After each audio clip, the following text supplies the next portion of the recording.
여러분 지난주일 말씀을 기억을 좀 하실 겁니다. 지난주일에 우리가 들은 말씀이 로마인 고넬료와 유대인 베드로가 서로 만나게 된 그 사건의 이야기를 우리가 들었죠.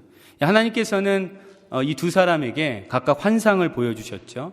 그리고 특별히 베드로에게는 성령으로 친히 세밀하게 말씀하여 주셨습니다. 그래서 서로 존재조차 사실은 알지 못했던 이 두 사람이 이 하나님의 주권 가운데, 하나님의 섭리 가운데 만나게 되었습니다. 이제 고넬료의 집에 들어가서 여러 이방인들이 모여 있는 것을 이제 베드로가 보게 되죠. 그리고 그들에게 말을 합니다. 내가 하나님의 지시에 따라 부름을 사양하지 않고 여기에 왔는데 무슨 일로 나를 부른 것이냐 이렇게 묻죠. 그때 고넬료가 베드로에게 자신이 본 환상에 대해서 설명을 합니다. 그러면서 이렇게 말합니다. 이제 우리는 주께서, 즉 하나님께서 당신에게 명하신 것을 듣고자 하여 다 하나님 앞에 있나이다. 이렇게 대답을 하지요. 고넬료의 말을 듣고 베드로가 입을 열어 이렇게 말합니다. 오늘 본문 34절과 35절 말씀을 보시면 베드로가 입을 열어 말하되 내가 참으로 하나님은 사람의 외모를 보지 아니하시고 각 나라 중 하나님을 경외하며 의를 행하는 사람은 다 받으시는 줄 깨달았도다. 그렇죠? 여러분, 베드로는 이 고넬료와의 이 만남을 통해서 구원을 향한 하나님의 절대적인 주권이 어떤 것인지를 경험하게 된 겁니다. 그것을 경험하면서 하나님이 어떤 분이신지를 알게 된 거예요. 하나님은 그의 고백처럼 사람의 외모, 여기서 외모라는 것은 우리의 이 생김새를 말하는다기보다는 사람의 외적인 조건을 얘기하죠. 사람의 혈통, 그 사람이 유대인이냐 이방인이냐, 아니면 사람의 신분, 사회적 신분, 그 사람이 높은 지위에 있냐 낮은 지위에 있냐, 이런 사람의 혈통이나 사회적 신분과 같은 외적인 조건을 따지지 않으시는 하나님이시다라는 진리를 그가 깨닫게 되었습니다. 사람의 외모, 즉 외적 조건을 보지 않으시는 하나님께서 유대인인 자신을 용납해 주신 것처럼 이방인인 고넬료도 동일하게 용납해 주셨다, 받아주셨다라는 놀라운 사실을 베드로가 깨닫고 이렇게 고백을 한 거지요. 여러분, 그 뒤에 나오는 오늘 본문 말씀, 즉 36절부터 48절까지의 말씀은 크게 두 부분으로 나눌 수 있습니다. 먼저 앞부분인 36절에서 43절까지의 말씀은 사도 베드로가 고넬료와 그와 함께 모인 이방인들에게 전한 복음의 내용을 기록하고 있죠. 그리고 이어나오는 44절에서 48절까지의 말씀은 베드로가 전하는 그 복음의 말씀을 듣던 중에 성령께서 그 자리에 있던 모든 이방인들에게 강림하신 그 놀라운 사건을 기록하고 있습니다. 여러분, 먼저 앞부분 36절부터 43절까지 기록된 말씀, 즉 베드로가 고넬료와 그와 함께 모여있던 이방인들에게 전하고 있는 이 복음의 말씀은 우리가 이미 읽으면서 여러분 느끼신 것처럼 별로 색다른 맛이 없습니다. 음식으로 치면 조미료나 어떤 향신료가 들어가지 않은 그냥 담백한 맛이죠. 그래서 조미료에 길들여진 우리에게 이 복음의 말씀은 그냥 그렇게 아는 이야기, 평범하게 들릴 수도 있습니다.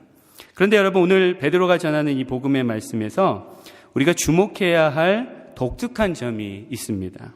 혹시 여러분도 그 부분을 말씀을 읽으면서 발견하셨는지도 모릅니다. 여러분, 오늘 말씀을 자세히 보면 우리는 베드로가 복음을 증언하는데 이 복음을 하나님께서 나사렛 예수를 통해 행하신 일들로 증언을 합니다. 하나님께서 나사렛 예수를 통해 행하신 일들로 증언을 하고 있습니다. 한번 볼까요? 먼저 36절 말씀을 보시면 만유의 주 되신 예수 그리스도로 말미암아 화평의 복음을 전하사 이스라엘 자손에게 보내신 말씀이라고 기록되어 있죠. 우리말 성경에는 하나님이라는 말이 기록되어 있지 않지만 원문에는 있습니다. 그러니까 하나님께서 만유의 주 되신 예수 그리스도로 말미암아 화평의 복음을 이스라엘 자손들에게 전하셨다라는 그러한 의미의 말씀이죠. 그리고 38절 말씀에도 보면 하나님이 나사렛 예수에게 성령과 능력을 기름 붓듯 하셨음에, 이렇게 기록이 되어 있고, 또 38절 하반절에도 이는 하나님이 나사렛 예수와 함께 하셨음이라 라는 말씀이 있습니다. 그리고 39절 하반절에서 40절 말씀을 보면 그를, 즉 나사렛 예수를 그들이 나무에 달아 죽였으나 하나님이 사흘 만에 다시 살리사 나타내시되 라고 기록하고 있죠. 그리고 42절에도 보면 우리에게 명하사 백성에게 전도하되 하나님이 살아있는 자와 죽은 자의 재판장으로 정하신 자가 곧 이 사람인 것을 증언하게 하셨고 라고 증언을 하고 있죠. 그러니까 지금 오늘 베드로가 이 고넬료와 이방인들에게 전하고 있는 이 복음의 말씀은 모두 하나님께서 나사렛 예수, 즉 예수 그리스도를 통해 행하신 일들에 대한 증언입니다. 그래서 오늘 설교의 제목이 여러분 뭐예요? 까먹으셨나요? 아예 안 보셨나요? 설교의 제목이 하나님이 나사렛 예수에게. 그래서 제목 정도는 여러분 보셔야 돼요. 예, 제목은 보셔야 제목이라도 기억을 해야 될 거 아닙니까? 하나님이, 다 의미가 있는 거거든요. 하나님이 나사렛 예수에게 라는 말씀의 제목입니다. 여러분 여기서 나사렛 예수라는 표현이 여러분에게는 어떻게 들릴지 모르겠습니다. 근데 베드로가 이 표현을 쓴 이유는 이 가이사랴에 살았던 이 고넬료와 그리고 거기에 모인 이방인들에게 너희가 이미 소문을 들어서 알고 있는 그 나사렛 출신 예수, 그 나사렛 예수에 대해서 내가 지금 증언하고 있는 것이다 라는 것을 강조하는 그러한 표현입니다. 여러분 아마도 이 베드로는 이 고넬료와 그와 함께 모인 이방인들이 그 이스라엘의 하나님을 경외하고 있던 자들이었음을 알고 있었기 때문에 예수 그리스도에 대한 이야기, 예수 그리스도에 대한 소식을 전하면서 이스라엘의 하나님께서 나사렛 예수를 통해 행하신 일들로 전하고 있는 것일 겁니다. 그러나 오늘 이 본문의 그러한 정황을 우리가 고려하지 않는다 해도 사실 복음은 하나님께서 예수 그리스도를 통하여 행하신 일들에 대한 소식입니다. 엄밀하게 얘기해서 복음은 그냥 예수 그리스도에 대한 소식이 아니고 창조주이시며 이스라엘 민족과 언약을 맺으신 여호와 하나님께서 예수 그리스도를 통하여 행하신 일들, 그 일들에 대한 기쁜 소식이 바로 복음입니다. 여러분 태초에 천지를 창조하신 하나님께서는 아브라함을 통해서 한 민족을 선택하셨죠. 그리고 그 민족을 애굽의 노예에서, 노예의 삶에서 그들을 구출해 내셨습니다. 그리고 그들을 약속하신 땅 가나안으로 인도해 주셨습니다. 그리고 그 후에는 다윗이라는 그 민족의 한 신실한 왕에게 영원한 왕권을 약속해 주셨어요. 유한한 왕권이 아니고요, 영원한 왕권을 약속해 주셨습니다. 그 창조주 하나님, 그 이스라엘의 하나님, 그 언약의 하나님께서 마침내 때가 참에 그 아들 예수 그리스도를 이 땅에 보내셨고 그를 통해 이스라엘과 그리고 모든 나라, 모든 민족을 구원하시고 하나님과 화목하게 하시려는 그분의 뜻을 이루셨습니다. 그렇기 때문에 복음은 결국 하나님에 대한 이야기입니다. 하나님에 대한 메시지죠. 그리고 그 메시지의 중심에는 누가 계십니까? 예수 그리스도가 계십니다. 많은 사람들이 심지어 교회를 다니는 신자들조차도 구약의 하나님, 그러니까 이스라엘의 하나님과 신약의 하나님, 예수 그리스도의 하나님을 화해시키지 못하고 분리하는 경향이 있습니다. 구약의 하나님은 거룩하고 무서우신 하나님이고 진노하시고 질투하시는 하나님이시고, 그리고 지난 금요 기도회 때 우리가 들은 말씀처럼 하나님 여호와의 이름을 모독하고 저주한 자를 돌로 쳐서 죽이라고 명령하시는 무자비한 하나님이라고 생각을 합니다. 그리고 그 독생자 예수 그리스도를 보내주신 신약의 하나님은 좋으신 하나님, 사랑과 긍휼과 자비의 하나님, 잃어버린 양 한 마리도 찾아 나서시는 은혜의 하나님이라고 생각을 합니다. 여러분, 그런 이분법적인 하나님에 대한 잘못된 인식이 우리들 안에 자리 잡고 있습니다. 그래서 예수 그리스도를 생각하면 마음이 따뜻하고 마음의 위로가 되고 사랑을 느끼다가도 하나님을 생각하면 조금 무섭고 좀 잘해야 될 것 같고 그리고 뭔가 거리감을 느끼기도 하지요. 우리는 구약의 하나님과 신약의 하나님을 화해시켜야 합니다. 우리 인식 안에 있는 구약의 하나님, 이스라엘의 하나님과 신약의 하나님, 예수 그리스도의 하나님을 우리는 화해시켜야 합니다. 어떻게 화해시킬 수 있을까요? 여러분, 진리는 이겁니다. 구약의 하나님, 즉 이스라엘의 하나님과 신약의 하나님, 그 아들 예수 그리스도를 보내주신 하나님은 서로 다른 분이 아니고 동일하신 한 분이십니다. 우리가 믿는 하나님, 성경이 계시하는 하나님은 태초부터 지금까지, 그리고 지금부터 영원까지 동일하신 하나님입니다. 어제나 오늘이나 내일이나 영원토록 동일하신 하나님이십니다. 구약 성경에 나타나는 거룩하시고 죄에 대하여 징벌하시고 때로는 질투하시고 진노하시는 하나님이 바로 우리에게 그 아들 독생자 예수 그리스도를 내어주신 그 사랑의 하나님이십니다. 우리가 구약 성경의 말씀을 예수 그리스도라는 하나님의 궁극적인 계시의 관점에서, 즉 제가 이렇게 안경을 쓰고 있듯이 예수 그리스도라는 렌즈를 통하여서 우리가 보게 될 때 우리는 왜 그 아들을 내어주신 이 사랑의 하나님께서, 은혜가 풍성하신 인자하신 하나님께서 이스라엘 백성들에게 때로는 진노하시고 때로는 질투하시고 때로는 징벌하시고 때로는 심판하셨는지를 온전히 깨닫게 됩니다. 즉 모든 성경의 말씀을 예수 그리스도라는 관점으로 보게 될 때 우리는 우리의 인식 안에 있는 구약의 하나님과 신약의 하나님을 화해시킬 수 있습니다. 여러분, 그래서 오늘 본문 말씀에서도 사도 베드로는 그 이스라엘의 하나님을 알고 그 이스라엘의 하나님을 경외하고 있던 이 고넬료와 이방인들에게 복음을 증언하면서 하나님께서 예수 그리스도를 통해 행하신 일들, 그 일들에 대한 기쁜 소식으로 증언하고 있죠. 여러분, 복음을 가장 간결하게 잘 보여주고 있는 성경의 말씀 중에 한 군데가 로마서 1장 2절에서 4절의 말씀입니다. 우리 같이 한번 자막을 보면서 한번 한 목소리로 읽어봅니다. 시작. 이 복음은 하나님이 선지자들을 통하여 그의 아들에 관하여 성경에 미리 약속하신 것이라.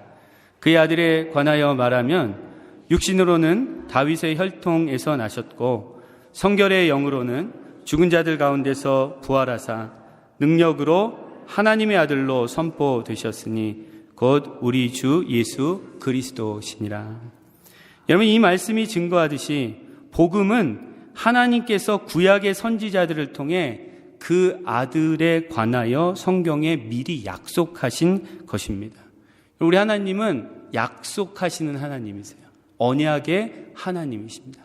약속을 하시고 그 약속을 성취하시면서 하나님의 뜻을 이루어 가시는 하나님입니다. 이 구약의 선지자들을 통해 그 아들에 관하여 성경에 미리 약속하신 대로 때가 차게 됐을 때 하나님께서는 그 아들을 약속하신 대로 육신으로는 다윗의 혈통에서 태어나게 하셨습니다.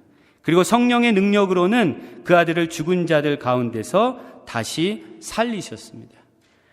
즉 하나님의 주권과 약속과 성령의 능력으로 하나님의 아들 예수 그리스도는 이 땅에 오셨고 이 땅에서 하나님 나라의 복음을 전하셨고 하나님의 구원의 뜻을 이루기 위해 십자가에 달려 죽으셨고 죽으신 지 사흘 만에 부활하셨고 하늘로 승천하시어 하나님 보좌 우편에 앉으셨습니다. 그리고 지금도 하나님 보좌 우편에서 이 세상을 통치하고 계십니다. 여러분, 우리가 아버지라 부르는 우리 하나님은 이처럼 창조의 하나님, 언약의 하나님이시며 성경에 미리 약속하신 대로 그 아들을 통해 온 나라와 민족과 열방을 향한 그분의 구원의 뜻을 이루신 은혜와 사랑과 지혜가 무한하신 하나님이십니다. 여러분, 이처럼 복음은, 정말 복된 소식은 하나님께서 예수 그리스도를 통해 행하신 일들, 그 일들에 대한 소식, 기쁜 소식입니다. 그렇다면 이제 복음이 하나님께서 예수 그리스도를 통해서 행하신 일들에 대한 기쁜 소식이라는 것을 알게 된 우리에게 하나님께서 이제 요구하시는 것은 무엇일까요? 여러분, 오늘 본문 말씀에 보면 부활하신 예수 그리스도께서는 미리 택하신 그의 증인들에게 나타나시고 그들과 함께 하시며 그들에게 명령을 주셨다, 이렇게 베드로가 증언을 합니다. 그 명령을 오늘 보면 42절 말씀에 보면 우리에게 명하사 백성에게 전도하되, 이런 말을 하죠. 그러니까 주님께서 부활하신 이후에 제자들에게 나타나셔서 그들에게 명령을 하셨는데 그 명령을 베드로는 뭐라고 표현을 합니까? 백성에게 전도하라. 백성에게 전도하라는 명령을 주셨다는 겁니다. 여기서 전도라는 말은 복음을 전한다라는 거예요. 복음을 선포한다라는 말이 전도라는 의미입니다. 우리가 이미 들었고 우리가 받아들이고 우리가 믿은 바 그 복음, 하나님께서 예수 그리스도를 통해 이미 행하신 일들에 대한 이 기쁜 소식을 선포하는 것, 말로 전하는 것이 바로 전도입니다. 여러분, 그런데 전도는 그래도 해봐서 아시겠지만, 우리가 열심히는 안 하지만 그래도 하잖아요. 전도 해보셔서 알겠지만 전도는 어떻습니까? 쉽지 않죠. 쉽지 않기 때문에 또 부담스럽습니다. 그렇죠? 전도는 결코 쉽지 않습니다. 근데 그 쉽지 않은 거를 또 명령하셨대요, 우리에게.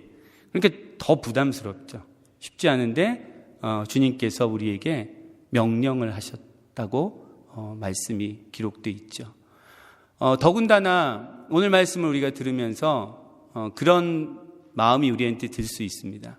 그러니까 오늘 베드로가 복음을 증언하는데 이 베드로의 복음을 듣고 있는 사람들이 지금 누굽니까? 고넬료와 그리고 고넬료의 지인들, 고넬료가 함께 불러 모은 사람들인데, 아까 제가 도입 부분에 지난 주일 설교를 잠깐 언급한 것처럼 이 사람들은 지금 어떤 자들입니까? 하나님을 경외하는 자들이에요. 하나님을 경외하고 뭐라고 얘기를 아까 했냐면, 우리는 주께서 당신에게 명하신 모든 것을 듣고자 하여 다 하나님 앞에 있나이다. 이런 자들이에요. 근데 우리가 전도하는 자들은 어떤 자들입니까? 전혀 이런 자들이 아니에요. 하나님에 대해서 관심도 없고요. 또 어떤 사람들은 하나님에 대하여서 불편한 마음을 가지고 있고 교회에 대해서 굉장히 불편한 마음을 가지고 있는 사람들도 있을 수 있습니다. 우리가 복음을 전하려는 사람, 우리가 전도하려는 대상들이 진짜 고넬료만 같으면 우리도 얼마든지 할 수 있을 것 같은데 우리 주변에 있는 사람들은 결코 그렇지가 않습니다. 여러분, 그럼에도 불구하고 우리는 어떻게 주님께서 우리에게 명령하신 대로 이 백성에게 전도하라, 즉 복음을 전하라, 선포하라라는 이 말씀을 우리는 감당해 낼 수 있을까요? 이런 첫 번째로 중요한 것은 우리가 복음을 전하는 우리의 근본적인 동기가 의무가 되기보다는 기쁨이 되어야 합니다. 그렇죠? 내가 이걸 하라고 하셨으니까 해야지. 그게 아니고 내가 이 복음을 듣고 내가 예수를 믿어 하나님의 자녀가 되어서 이 세상을 새로운 피조물로 살아보니까 이건 진짜다. 이건 정말 생명이다. 이건 정말 놀라운 소식이다. 라는 그 기쁨이 우리들 가운데 있게 될 때에 여러분, 우리들은 복음을 기꺼이 전하는 자들이 될 수 있습니다. 사람들의 반응이 어떻든지 상관없이 내가 너무 기쁘기 때문에, 내가 여기에서 무언가를 받기 때문에, 내가 여기에서 생명이 있다는 것을 알고 있기 때문에 이것을 어떤 상황 가운데서도 전하는 자들이 될 수 있다는 것이죠. 여러분, 복음은 기본적으로 소식이에요. 소식. 그래서 복음을 영어로는 뭐라고 얘기하죠? 가스펠이라고도 하지만 굿 뉴스라고 해요. 복음은 뉴스예요. 뉴스. 소식입니다. 즉 어떤 좋은 일이 이미 일어났다. 어떤 좋은 일이, 정말 믿을 수 없을 만큼 좋은 일이 이미 일어났다라는 그 소식이 바로 복음입니다.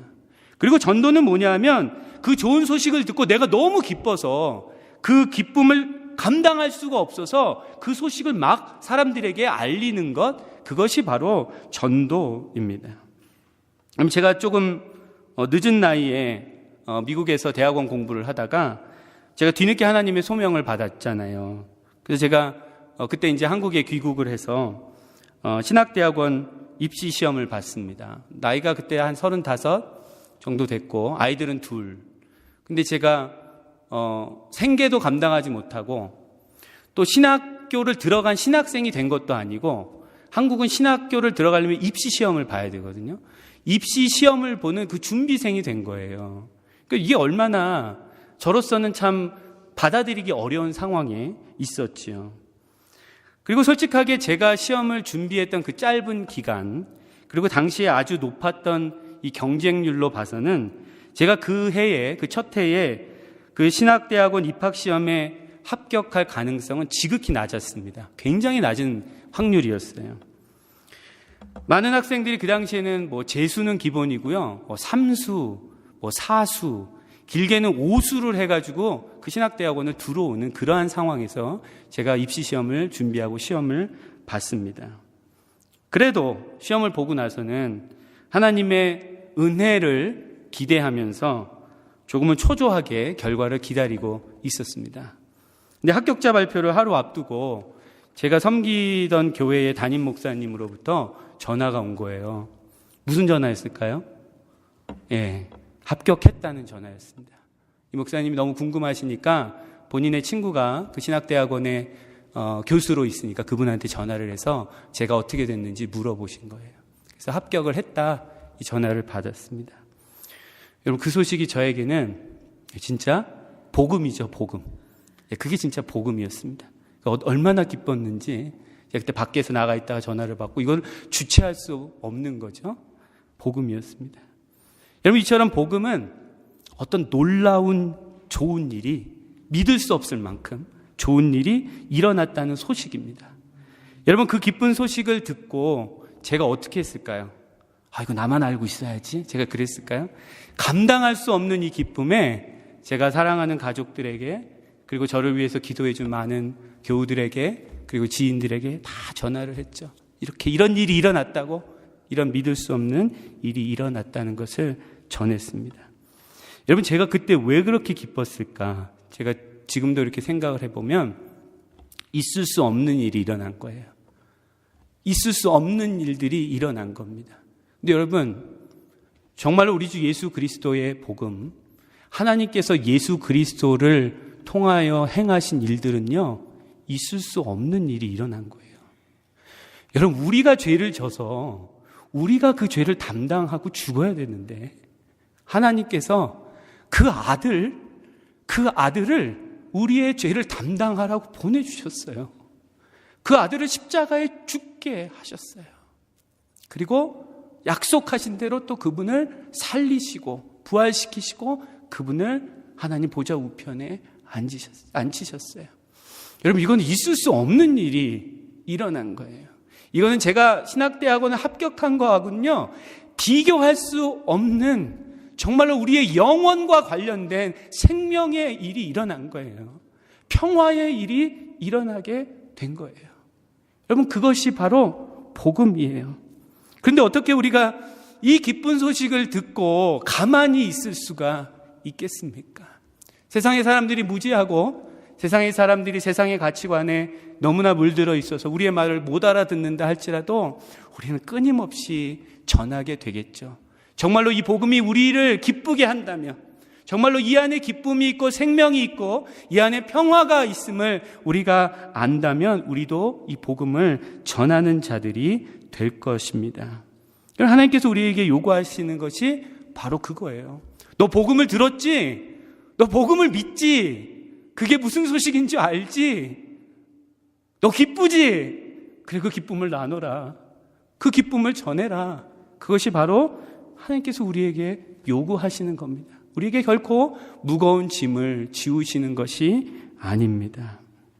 여러분, 우리가 또한 하나님께서 우리에게 분부하신 이 전도를 잘 감당하기 위해서 우리에게 믿음이 필요한데요. 어떤 믿음이 필요하냐면 이 전도의 능력은 복음과 성령의 능력이라는 것을 믿어야 합니다. 전도는 우리의 능력이 아니고요. 복음의 능력이 있고요. 그리고 복음을 전할 때 역사하시는 성령의 능력이 있다라는 겁니다. 우리는 그저 이 복음이라는 기쁜 소식을 전하는 전달자, 전령이라고 하죠. 영어로 헤럴드라고 하죠. 그냥 전령이 되라고 부름을 받은 자들이에요. 참된 능력은 전달자인 우리에게 있지 않습니다. 그 능력은 복음이라는 그 기쁜 소식 자체에 있습니다. 하나님께서 예수 그리스도를 통하여 이미 행하신 일, 그 놀라운 일, 그 기쁜 소식이 바로 능력을 가지고 있습니다. 우리가 지난번에 신앙훈련을 하면서 우리 교우들과 함께 나눈 교재에 이런 말이 나와요. 복음의 증인으로 부름을 받은 우리는 여행 가이드와 같다라는 말이에요. 그러니까 여러분, 우리 전도를 할 때 우리가 하는 일은 여행 가이드가 하는 일과 비슷하다는 거죠. 제가 만일 그랜드 캐년의 여행 가이드라면 가이드로서의 저의 역할은 그랜드 캐년을 가장 잘 볼 수 있는, 가장 멋있게 볼 수 있는 그 위치로, 그 장소로 사람들을 그냥 인도해 주는 겁니다. 그렇죠? 사람들에게 환호와 감동을 주는 것은 여행 가이드인 제가 아니에요. 누가 주는 거예요? 그랜드 캐년이 주는 거예요. 그랜드 캐년 그 자체가 사람들에게 감동을 주고 사람들에게 환호를 줍니다. 여러분, 마찬가지로 복음의 증인, 복음의 전달자로서 우리의 역할은 그저 사람들에게 복음을 말로 전하는 거예요. 하나님께서 어떤 일을 행하셨는지, 하나님께서 그 아들 예수 그리스도를 통해서 어떤 좋은 일을, 어떤 기쁜 일을 하셨는지를 전하는 것입니다. 어떤 좋은 일이 일어났는지를 전하기만 하면 돼요. 그 사람들의 마음을 움직이고 변화시키는 것은 우리의 능력이 아닙니다. 그것은 바로 복음 자체의 능력입니다. 오늘 본문 말씀에도 보면 사도 베드로는 아까 제가 잠깐 설명한 대로 복음을 증언하는데 좀 밋밋하게 기록된 말씀이 그래서 그런지 몰라도 그냥 있는 그대로의 소식을 그냥 전하는 것뿐이었습니다. 그런데 오늘 본문 44절 말씀에 보면 베드로가 이 말을 할 때에 성령이 말씀 듣는 모든 사람에게 내려오셨다고 해요. 성령이 강림하자 그 이방인들은 방언을 말하며 하나님을 높이며 또 베드로와 함께 온 할례 받은 신자들도 하나님께서 이방인들에게도 성령을 부어주심을 목격하고 놀라게 되었습니다.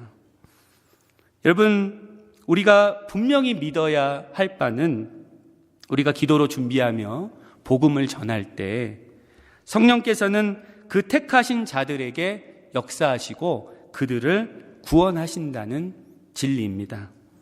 그들의 마음을 감동시켜서 그들을 구원하는 일은 우리의 일이 아니고 그건 누구의 일이에요? 하나님의 일이에요. 성삼위일체 하나님께서 하시는 일입니다. 우리는 그저 복음의 능력과 성령의 능력을 신뢰하며 그 기쁜 소식을 전하면 되는 자들입니다. 여러분, 제가 목사로서 하나님의 말씀을 선포하는 것도 사실 마찬가지 아닙니까? 여러분의 심령을 감동시키고 감화시켜서 여러분의 심령을 새롭게 변화시키는 것은요, 결코 저의 능력이 아니에요. 그것은 오직 하나님의 말씀의 능력이고 이 자리 가운데 말씀이 선포될 때 역사하시는 성령의 능력입니다. 저는 말씀과 성령의 능력을 의지하며 있는 그대로 또 필요하면 말씀을 잘 풀어서 여러분에게 말씀을 전달하면 되는 자입니다. 그럴 때 하나님께서는 선포되는 말씀과 성령의 역사를 통해 택하신 하나님의 자녀들에게 하나님의 음성을 들려주시고 감동을 시켜주시고 은혜를 주시고 위로를 주시고 그리고 능력을 주시고 새로운 마음을 부어주시는 것입니다. 제가 무엇을 억지로 만들어내서 여러분을 변화시키려고 한다면 저는 제 주제를 모르는 사람이죠. 저는 그저 말씀의 선포자로 하나님의 말씀을 전달하라고 명령을 받은 전달자, 전령에 불과합니다. 여러분을 변화시키고 여러분의 마음을 새롭게 하는 것은 결코 전달자인 저의 능력에 있는 것이 아니고 오직 선포되는 하나님의 말씀의 능력, 그리고 말씀이 선포되는 자리에서 역사하시는 성령의 능력에 달려 있는 겁니다.